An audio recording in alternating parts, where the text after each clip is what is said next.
there's lots of kinds of learning you can do, but the kind of learning that I find very, very interesting, and I think is most relevant, it's not the type of stuff you can necessarily Google and find out. The learning is basically bits of ideas that live in different parts of the network inside of people's heads. And the only way you learn that is basically through having conversations.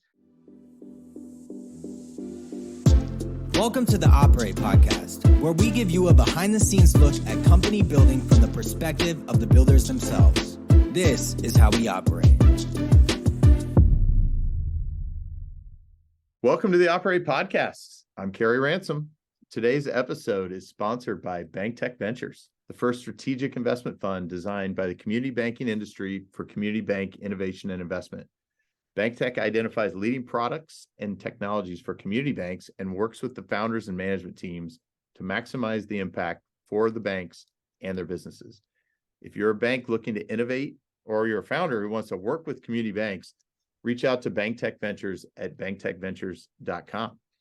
I'm sure we will talk about some BankTech Ventures today. I am really excited to have Rex Salisbury with me. Rex has had a really interesting evolution of a career, which we will talk about. He spent some time as an investment banker. He spent some time at a firm that many of you know called Andreessen Horowitz. He developed a very strong fintech community there, decided to go out on his own and build upon that community, which he continues to develop, and launched his own fund called Cambrian, which we also will talk about today. And as he just told me, he has 13 investments already in this inaugural fund. Rex, thanks for joining me today. Hey, Kerry, thanks so much for having me. Absolutely. So let's start. I know you and I were talking about this a little bit. You know, we both probably get questions all the time. How did you get to starting your own venture fund or your own company in this case? Because I feel like you're a little bit of a multi-threaded entity. How did you get to a place where you felt like, hey, it's time for me to go do this myself?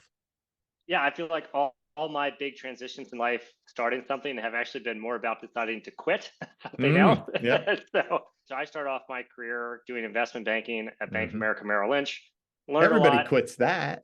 Yeah, no, everyone quits that. And I learned a lot, but I didn't like it. Yeah. And honestly, my biggest mistake was staying too long. I stayed for about 4 years. Thinking I would find some aspect within the bank. I did a few different roles that I would find something that I really enjoyed.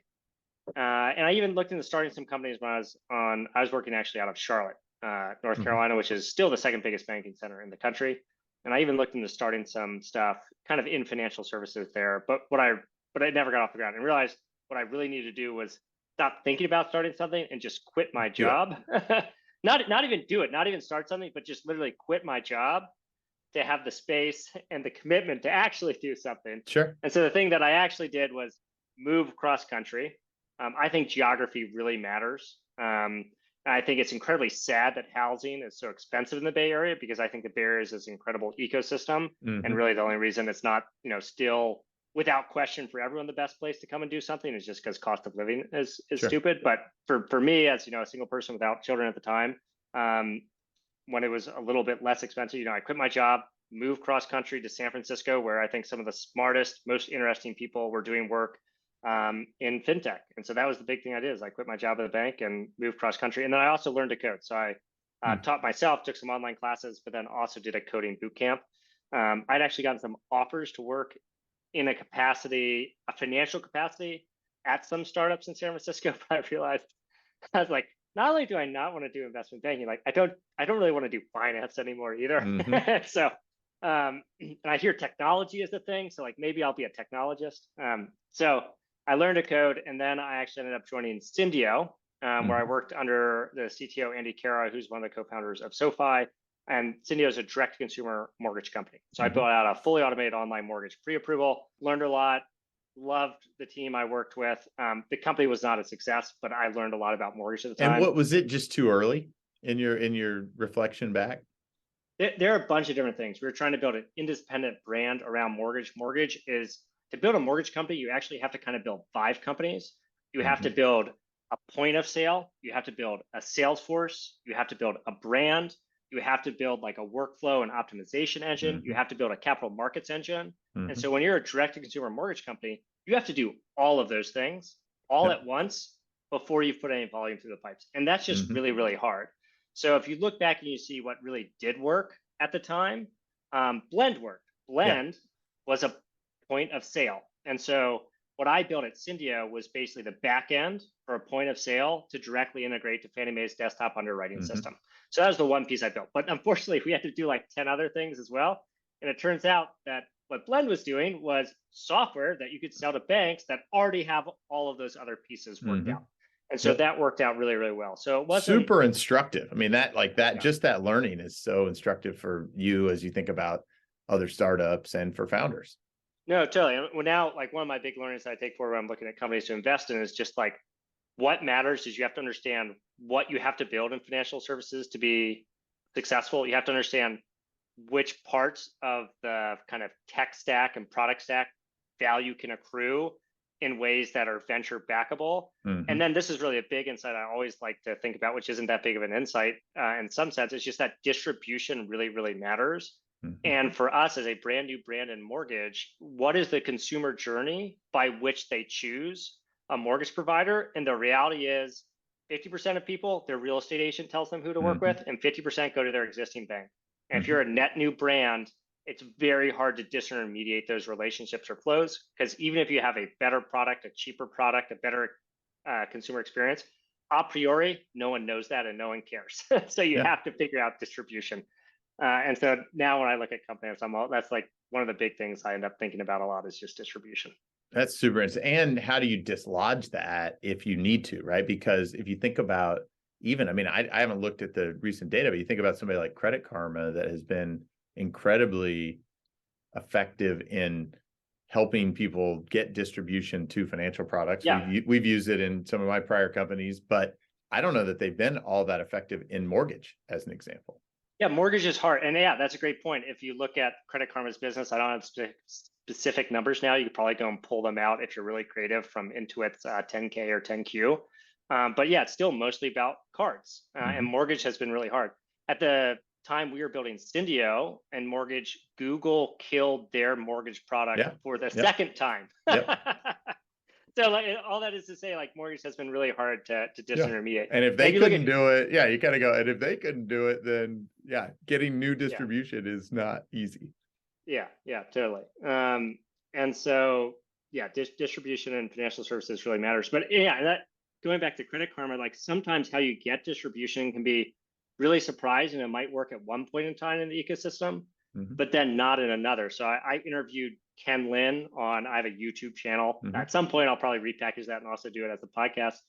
But when Ken started, Credit Karma was getting free credit scores.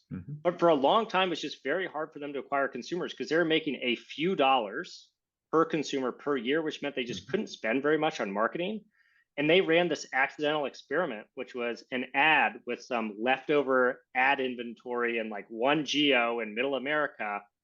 And that ad that they made for like $30 ended up turning over like a whole bunch of new applicants to Credit Karma. And that was like just an experiment that they ran. And then all of a sudden, so they started off basically not knowing how to really scale distribution, had this one thing that worked out. And they had spent like, $100 or $1,000 putting this thing together. And then within a year, they scaled it and were doing ad campaigns nationally, spending like tens of millions and raised their Series B and were incredibly successful. But it took them almost 5 years, something like that, to get to the point where they really figured out what their distribution thing was. And it was TV advertising. I would not encourage most fintech founders to rely on like not viral, but incredibly effective televised advertising as your like key insight into distribution. But that was something that really, really worked for Credit Karma. Yeah, it's super interesting. And as one of my friends calls it, 64 bad ideas. You start with 65 on the board, and as long as one of them works, it's okay to have 64 bad ones. Yeah.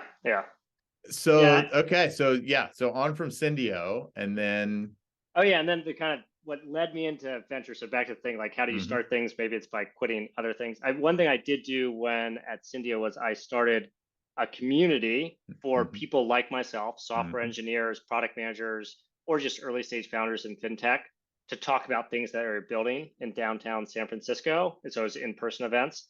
The original name for that community was Fintech Devs and PMs, which is unwieldy but descriptive. And I rebranded many years later that to Cambrian. So this is kind of the genesis of Cambrian, the community. And for example, the kind of conversations we would have, our very first event was my team demoing our mortgage pre-approval flow, the Plaid team demoing their API, and another founder demoing Penny, which is a chat app that was later acquired by Credit Karma that was built on top of Plaid. And actually, if you log into your Credit Karma app and ask questions about the score, you'll still see Penny there now. And so from that kind of core idea of talking to interesting people in fintech about interesting things they're building, Cambrian, the community just grew over time. This is like a little after 2014. If you look at like Google Trends and for the word fintech, you'll see the term fintech goes from not being a term to like being a term. And so it was just a great time to start bringing people together, and got to the point where I was running monthly events in San Francisco and in New York, was doing 2 annual summits, was doing quarterly jobs fairs, was doing biannual co-founder matching. I basically realized I was much more effective as an ecosystem level person than I was as, an individual company person. And it was where I was getting more energy. And so I then quit my job as a software engineer. I went full-time on Cambrian in the community with the plan to raise a small fund. And actually, Andreessen Horowitz had reached out to me right after I quit and said, hey, why don't you, instead of like doing this, join us, help start our fintech vertical. And then if you're still excited, maybe you can start something down the road. And so that's what I did, is I basically went there, had a great 2-year experience, focused primarily on investing in great companies like Deal and Tally, as well as some other ones. But really what I love is the very earliest stage of company formation, the pre-seed and the seed, which is where I'm focused now. And I love now that I'm not inside of a firm that's multi-stage and a lead firm, it really allows me to leverage my networks in ways that I think are more beneficial to the founders, because I can help facilitate introductions to other investors who might lead subsequent rounds. I can, have 20 plus founders who are LPs in my fund who can actually provide co-investment, but also episodic or even continued kind of advice to the founders I back. And then I can just be this kind of connective tissue between lots of other folks. So, so anyways, I spun out there. I quit my job at A16Z and started something new. Yeah, great. Thank you for taking me on that journey, and obviously doing it in this recording, because I think there's so much instructive in there.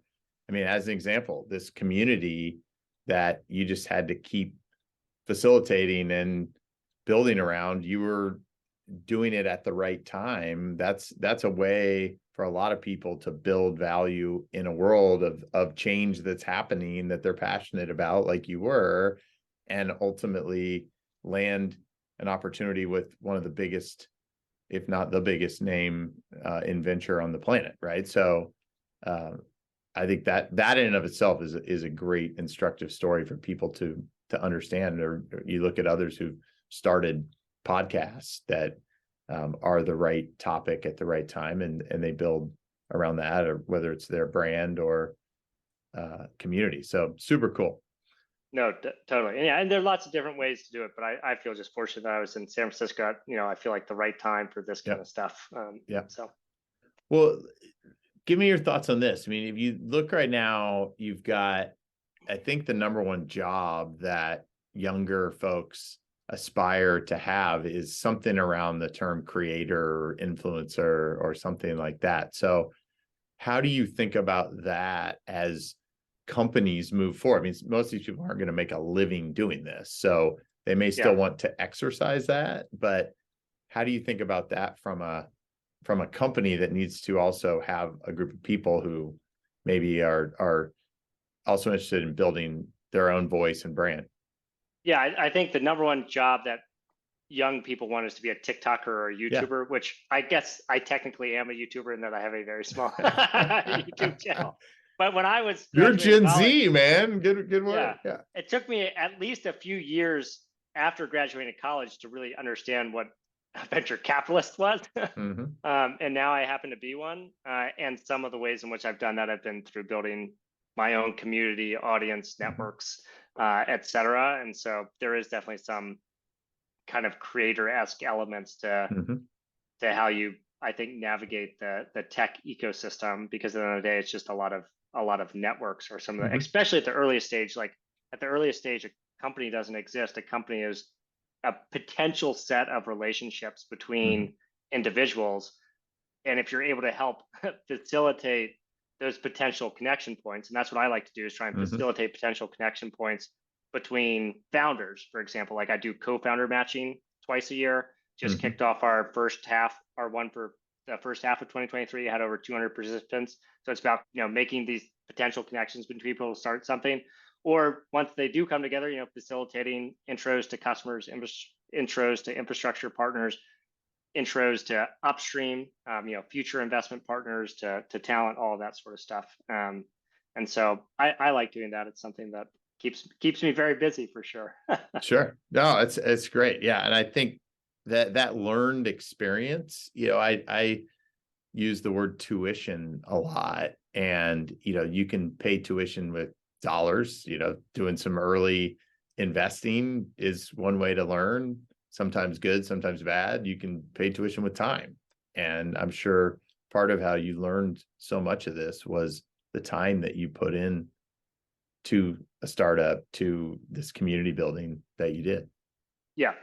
Yeah. And I like, it's a different kind. Like there's lots of kinds of learning you can do, Mhm. but the kind of learning that can be most, I find, like very, very interesting. I think it's most relevant for like pre-seed and seed. It's not the type of stuff you can necessarily Google and find out, because Yep.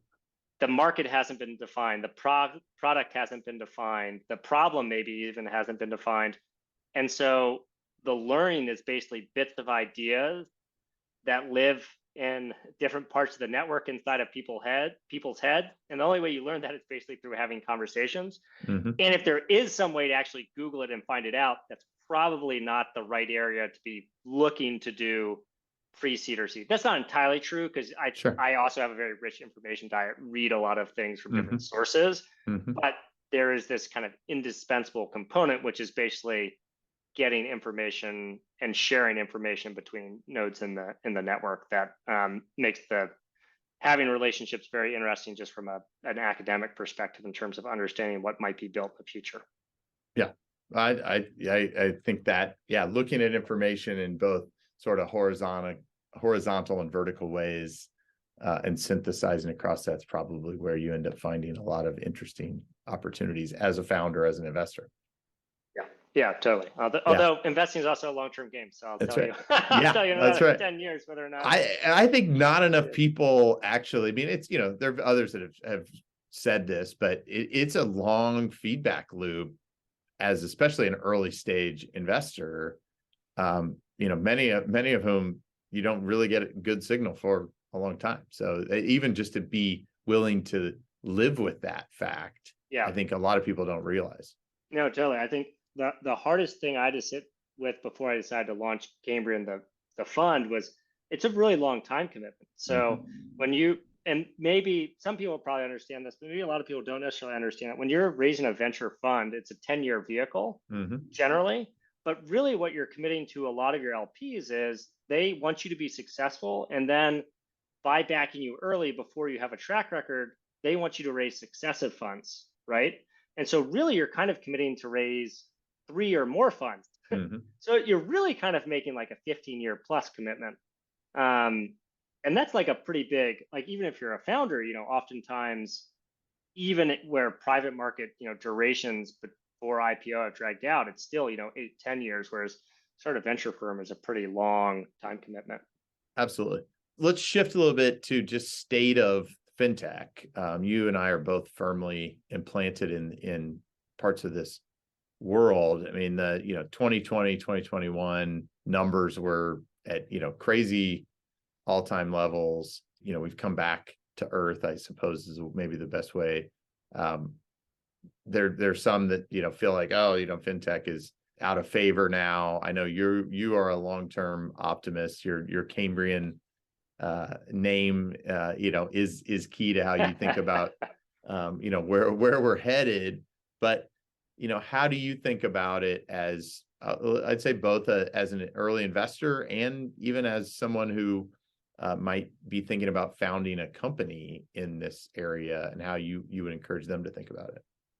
Yeah, totally. So yes, I'm an optimist. I'm still more excited about fintech than ever before, and especially at the earliest stage. So first, to kind of at least clarify when people say, "Oh, like fintech has fallen apart," like let's break down the ecosystem a little bit. So if you start at a Series B round or later, or you look in, let's start maybe with just the public markets. Public markets valuations have come down about 80% or so from their peak. Although nice start to the year. Yeah, although the new year is off to a good start. And then it's been really hard for people who raised high valuations in the private market, Series B and later, to go out and raise new rounds. So that's true. When you hear people talking about, oh, like there's all this pain in the ecosystem, that's true. But then there's this other part of the ecosystem, which is like the pre-seed and the seed, basically net new companies who are getting started today. And they're actually in a great position, right? And there are a couple reasons why that's the case. One is, first of all, there's just more talented people than there ever were before who understand both technology and finance. That's right. Right. Last decade has definitely helped there. Yes. Totally. Like how many technologists knew what the word interchange meant 10 years ago? And the answer is probably like, well, there were lots of them, right? And because actually banks have been the largest employers of software engineers. And so I don't want to downplay that to some extent, but they weren't necessarily connected to like the venture capital ecosystem and the whole like business creation ecosystem. So like kind of the venture capital connected technologists who understood what the word interchange meant, or maybe even better, the number of venture capitalists who knew what the word interchange meant. It was pretty close to zero 10 years ago. Now there's like all these people, and that's just like one concept that's fundamental to one set of business models, which in financial services. Now there are a lot of venture capitalists, a lot of technologists who actually understand the whole ecosystem, and a lot of people who've grown up inside of, a Stripe or a Credit Karma. There's something like, depending on how you want to cut it, 200,000 to 30,000 employees at like the top 250 fintech companies globally. So there's just really great talent. And then the other side of the equation is like, well, what about the market opportunity? And if you look at digital penetration in financial services, it's still basically single digit percentages. And so it's like, oh, the market opportunity is basically as big as it's ever been before. And then there's a third thing, like what kind of tools do those people have to be able to build businesses?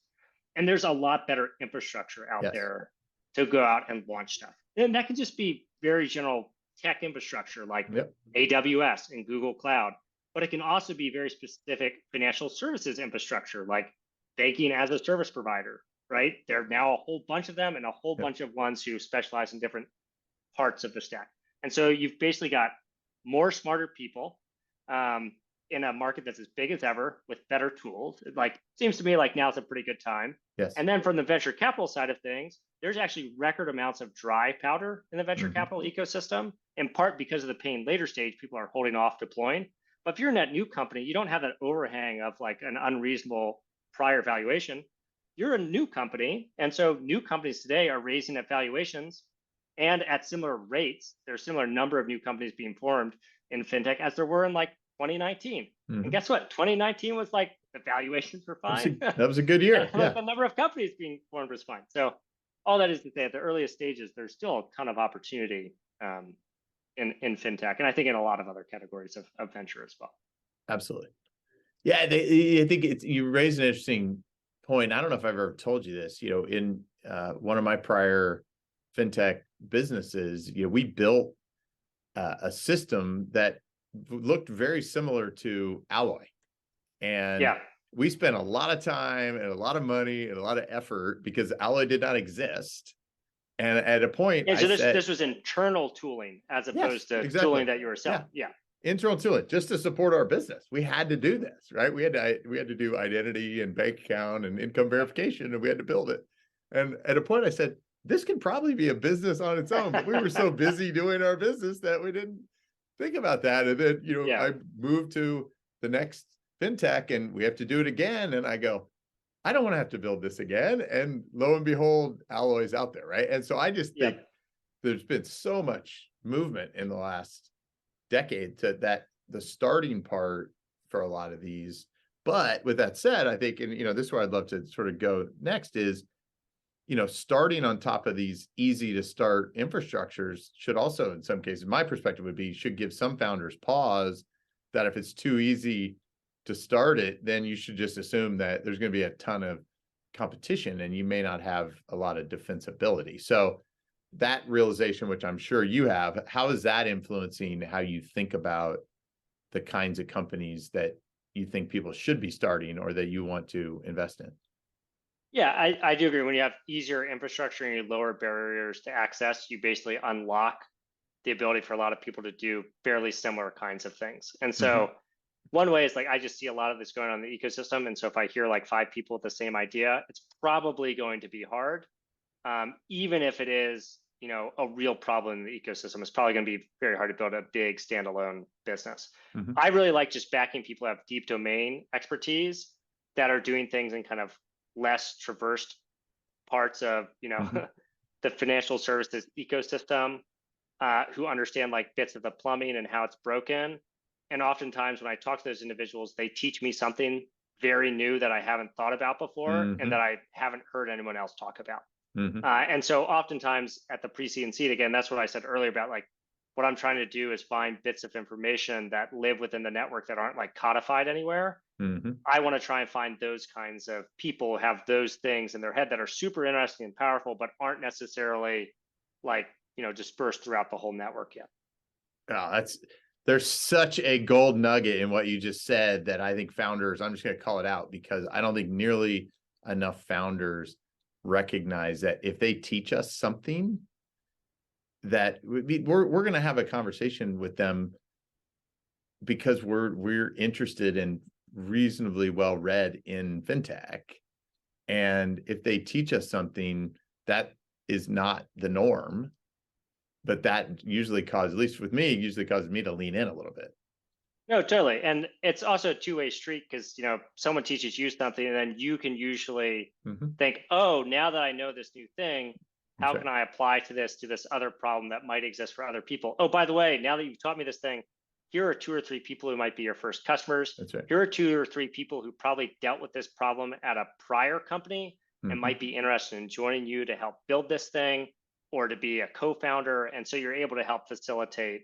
And so it's not just a one-way exchange, right? It's a mutual exchange that's mutually beneficial. Yeah, I totally agree.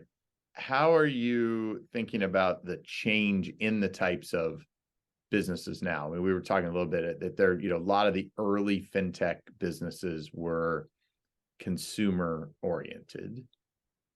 As I've looked back, I've thought part of why is that it was reasonably easy and inexpensive for a while to access consumers. You really could just build a decent digital experience, and that was enough.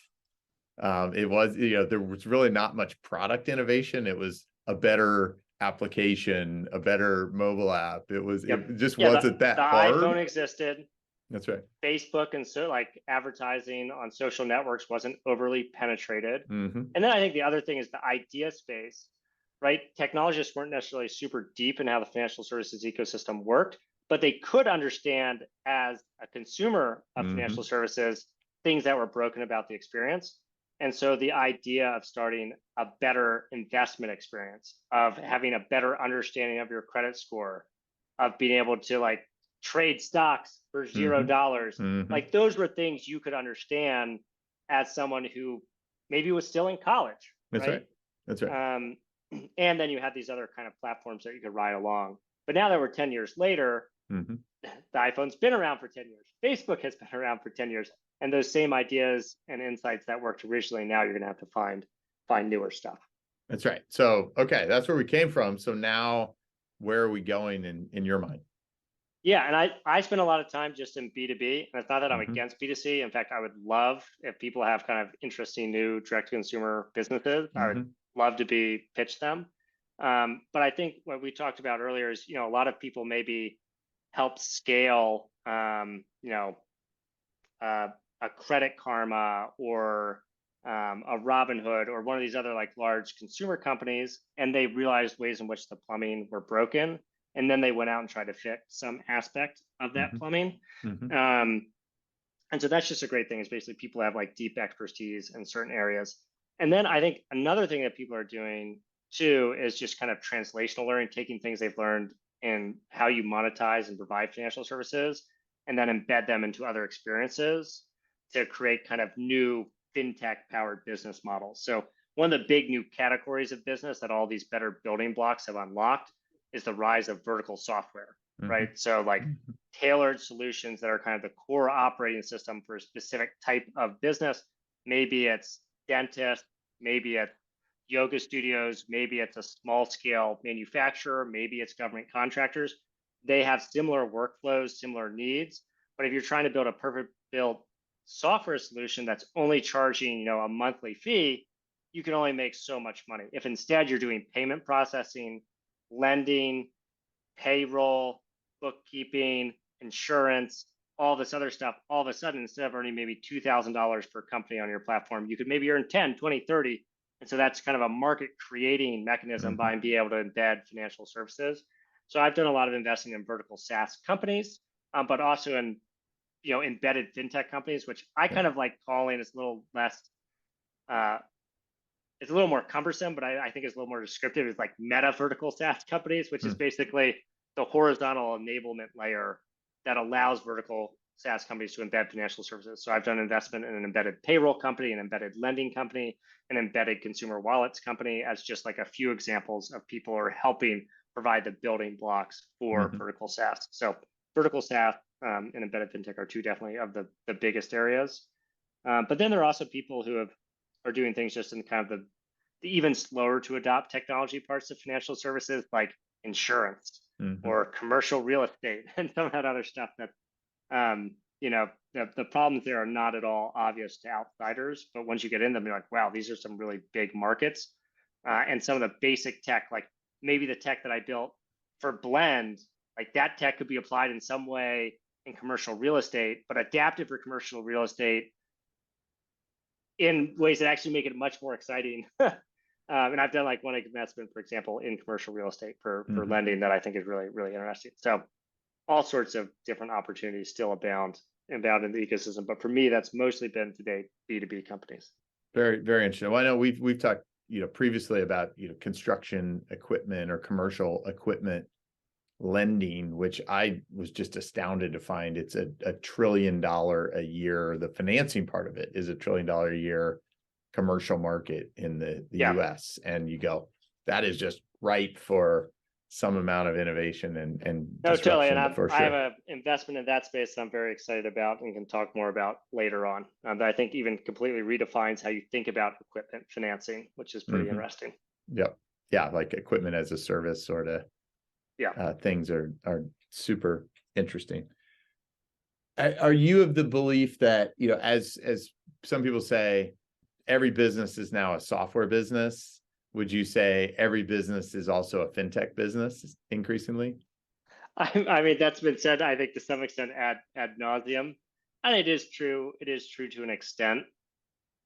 I mean, I think there is a lot of opportunity for people to think about embedding certain kinds of financial services into what they're doing. But it's certainly not all businesses, but a lot more than there used to be. And that's pretty exciting and interesting.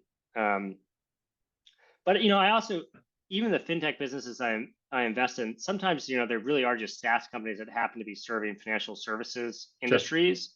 Sure. The thing about that is, oftentimes those kind of pure SaaS companies, they might not have the largest gross revenue potential, but they can have incredibly great margins and cash efficient growth. And so there's also a trade-off in terms of how you think about sizing a market opportunity. It's not just about the amount of revenue, it's also about the quality of revenue. And this is actually why I think a lot of businesses that maybe should be monetizing through financial services, you want to have a party who embeds the lending so that they basically just do a revenue share with you. And now that's 100% gross margin additive, and it doesn't confuse your existing investors. Whereas if you built that lending stack in-house, now you have to hire a product team, an engineering team. You have to have a capital markets team that's going to raise credit facilities, and your investors are going to look at your top line revenue and be like, is there like, loan losses tied in there? Is there not? Right. So what kind of business is that? What kind of business are you really in? Yeah. Yeah. And so if you want to go out and be like, I'm a software business that's operating at 80% gross margin, sure, I might have lending embedded, but I'm taking zero risk from that. So I'm an investor in a company called OFI that does embedded lending. They'll do revenue sharing with some of their partners. So if you use someone like that, you don't need as many engineers, as many product managers, a capital markets team. And when you go to your investors and you show them your gross margin, there's not a question of like, wait, what about like the loan losses and reserves and all of that? And you can very purely just stay in the, kind of SaaS multiple world. Great example.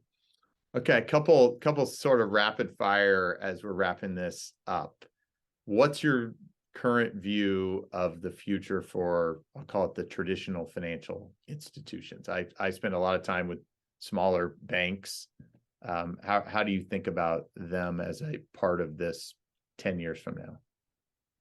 Yeah, I think for smaller financial institutions, like financial services does change very, very quickly. So like the death of banks in the past 10 years has been very much exaggerated. And then I also think there's this new era of co-opetition between banks and fintech, where a lot of fintech companies have realized, oh, there are these problems that banks have. We can help them solve them. And banks already have, some degree of distribution, network connectivity that can be unique to them. And I think one lesson banks could potentially draw from that is, or conclusion they would maybe draw is, oh, now I can relax. Like now the fintechs are supporting me. But the reality is that's dangerous, because the big competition for banks has always been, and for a while will remain, other banks, especially the big five banks. And so the big thing is you're still going to have to think very intentionally about who are your customers and why should they choose you over other people. And that can't just be geography, right? It has to be other stuff. And so that's going to be one of the big questions, is even though there is more competition between fintech and regional banks, it's still going to be a big question of how do you really fight the big five banks. And that is one area that's kind of nice, is you partner with fintechs, you can probably get as good, potentially better solutions sooner than can the really big people. For example, Goldman made a huge push into consumer banking. Marcus greatly exceeded their forecasts for deposit growth, but it's still just cost them a ton of money. So they basically have shut down their consumer product. Their card product, I think last quarter, triggered like $1 billion or $2 billion of credit losses. And so it can just be really hard for big banks, even ones that don't have legacy stacks, to innovate. And so to the extent you can lean into partnering with best in class fintech solutions, you should definitely do that. But by no means should you be relaxing, even though the kind of original proclamations of like banks are dead 10 years ago were definitely too soon. Well, and in some cases it's all about the niche, right? It's like you or I would take $1 billion business, but that may not move the needle and warrant even investing in it for someone that, relatively speaking, that's not substantial. Yeah. Yep. Totally. Okay. So next one, what's your current thought on DeFi? And DeFi and crypto generally, I do investments in like connective tissue between things, between traditional financial services and the crypto ecosystem. And to be transparent, I actually haven't done any investments in that category out of this fund yet, because early in 2022, those companies that were interesting with great teams, it was so frothy that they would be raising at 3-4x the price of a really great founder working on a very real problem that I could understand. And then crypto winter happened. And so now it's kind of the opposite problem, where there just like aren't as many interesting teams. And so I like things that are kind of connective tissue between the two ecosystems. And I do think there are some very real opportunities. One thing I'm currently thinking about, though, is where the true consumer pain points or business pain points that solves, whether they're going to be things in the US or more abroad. If you look at one of the biggest outcomes in fintech generally has been Nubank, which is a super app / neobank based out of Brazil in a greenfield market where there just were no good existing solutions, and you could wrap in lots of other things. If you look at where crypto has been most adopted by consumers, I believe Vietnam has the highest rate of like intra-consumer payments in crypto. If you go back into the US, It's a big unified market where, like, yes, some people are underserved and underbanked, and that's a problem and should be addressed. And yes, there can be businesses built addressing that. But generally speaking, you get to the bank's most profitable customers, mass affluent, and they're relatively well served. And so it's just a lot harder for things like crypto to come in and displace things. Also, the US dollar is very stable compared to other currencies internationally. And so some of the things around like where crypto will be really interesting, it could be an interesting global phenomenon, but still not necessarily be interesting in some ways within the US context. And so I'm still would love to do stuff that's connecting the two. I just haven't found the right thing given some of the timing things right now. Yeah. Great insight. And I think generally I agree I mean, some of the connectivity is also helping with some of the transition where there is real problems that are solved better by a blockchain or decentralized and the type of stuff that I love is like the most boring aspect of crypto. So TRM Labs Chainalysis, they do AML software sold to banks, governments, public institutions, and corporates to monitor transactions on the blockchain. So it's crypto data, but it's really just an enterprise SaaS company selling to banks, right? And to some people, it'd be like, oh, in the crypto world, like, oh, that's not like real crypto. They're like, yeah, but this is like a real problem. Anyone in banking understands immediately why you need that. Anyone in government understands immediately why you need that. And so that's the kind of stuff that where I understand the go-to-market, the problem, and like the reason why you need a solution where I would be interested. Makes total sense. Okay, last one, economy, right? We were talking about this a little bit. We feel like there's such conflicting signals in the economy, or at least I do. We see layoffs and increasing layoffs in the tech world, and yet, a lot of data is showing there are plenty of jobs out there for people who want them. And other signals. How are you thinking about the economy in 2023, maybe even into 2024?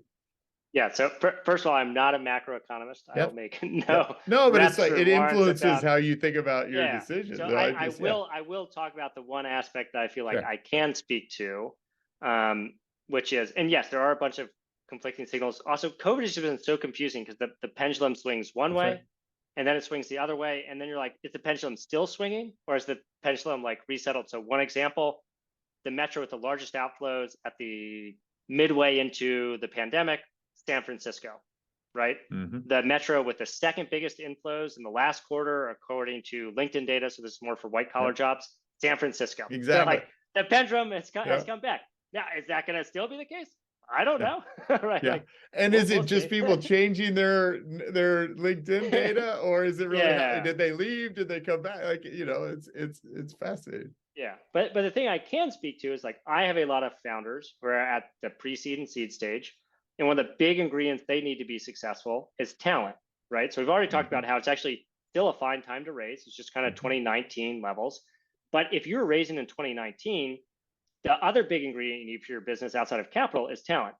And let's especially talk like 2020 or 2021. If you want to hire, you're competing against Facebook, Apple, Amazon, and you're competing against late stage tech companies who are watching their paper valuation of their equity 3x every 6 months. And so like, good luck. That's right. Good luck trying to offer them enough cash or enough equity to get them to leave their job. Today, Facebook had their first ever like negative earnings growth, I think like in 2022. But basically, Amazon, Facebook, Google, they're all doing layoffs. Salesforce, late stage tech companies are all doing layoff. And so you have a much better competitive position to go out and recruit talent.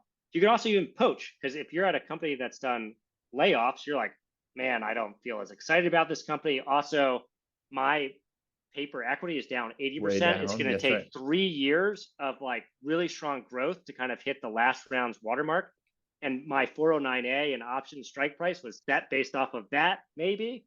And so not only is it a less competitive like environment for people who are looking for jobs, you'll probably go out and poach people.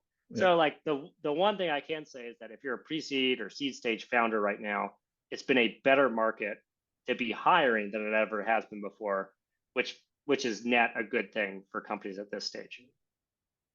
Awesome. I will say one thing that's kind of crazy on a macroeconomic standpoint is if you go to Fred, so like the St. Louis Federal Reserve's data set, you can see like the new business applications and formation. And it's crazy. You see this huge spike after COVID, which isn't that crazy because often during times of economic distress, people get laid off and they have no choice That's right. to start something.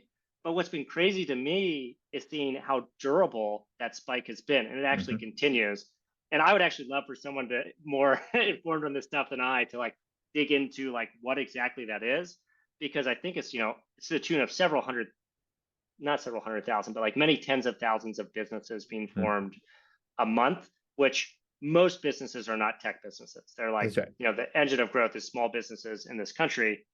And so that's why you can both see layoffs at all of the big companies, but then see, I think last month it was 500,000 jobs added. It was the most since like July or something like that. You can still see unemployment rate going down. And it's because there's something happening that's interesting for all small businesses in the country, but it's really hard to tell what exactly that is because there's so many of them. They're so different. And so anyways, that's just another interesting trend.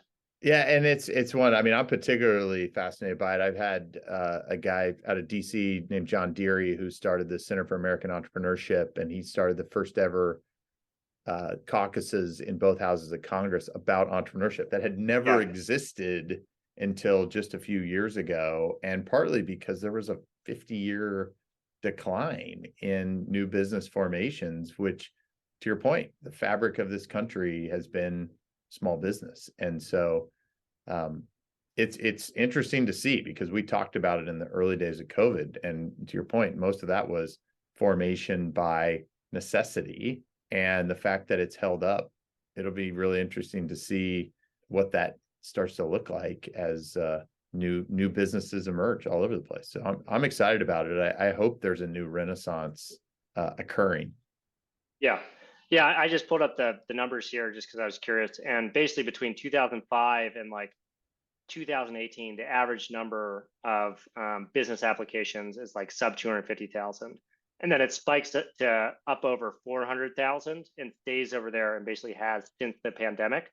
So nearly like just 2x growth over the course of several years. And so I'm super curious to see, will that continue? What are these businesses looking like? And at those numbers, like hundreds of thousands, like that's right. Most entrepreneurship is not tech entrepreneurship. That's right. Well, most of them are probably just single person TikTokers. That's right. They're all YouTubers. They're all starting podcasts about fintech. Exactly. Oh, Rex, well, thank you for joining me. Super fun conversation. I'm excited that, we get to continue to look at things together and work on things together. And I have no doubt there will be many more to come. And I know my audience will love this conversation. So thanks again for joining. You bet. Thanks for having me, Kerry. Thank you for listening to this week's episode of Operate Podcast. If you like this conversation, as a favor to me, you can rate us, review us, or subscribe, or tell your friends. You can also reach out to us on Twitter at Operate Podcast. Until next week, get out there and operate.